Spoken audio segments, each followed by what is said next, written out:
CNG prices hit 450 naira per standard cubic meter as FG withdraws subsidies. So we've been subsidizing the cheaper alternative to petrol. All along, I've literally had the impression that CNG was so cheap and so advantageous to petrol that we need not subsidize it. So now the government has come out to say they're actually subsidizing CNG.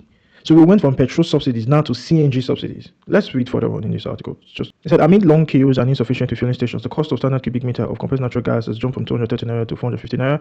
Our correspondent gathered from retailers that the government reviewed the price recently to 450 naira, reducing its subsidy. It's still unlimited, just bringing down the level of subsidies it's paying. However, trucks pay 450 naira per standard cubic meter. Car drivers and commercial drivers still enjoy some subsidies. So subsidies are a good thing now, wow. And they pay 380 naira for one standard cubic meter of what the government calls cheaper alternative to petrol. How is it cheaper if you are paying part of it? People are not exposed to the true cost of compressed natural gas. As if the type of vehicle should determine the price of CNG, he said there is a subsidy on commercial vehicles. The price is subsidized for commercial vehicles. Trucks transporting goods pay higher prices, while private cars and buses convey passengers to buy at reduced rate. There is supposed to be a subsidy across the board. He added that the price may rise to 5 or even 600 naira per standard cubic meter soon, stating that this could be to attract investors. So what is the actual and true price of CNG in Nigeria? Currently, we do not know, because even at 450 that trucks are paying now, it's still being subsidized. So they are saying that they can further remove subsidy to attract investors in the sector, stating that this could attract some investors.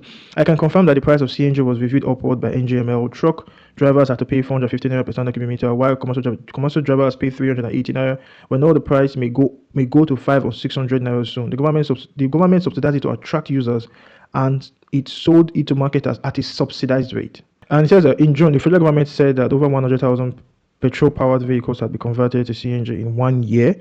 100,000. I highly doubt that number. I think it's overinflated. CNG for vehicles, I will strongly tell you that I do not see a future in it, if I'm honest. If half of the amount of cars in Nigeria today convert to CNG, literally we will never be able to have enough infrastructure. Most places do not understand the complexity of transporting natural gas. They come in two states. There's a compressed natural gas state and there's a liquefied natural gas state.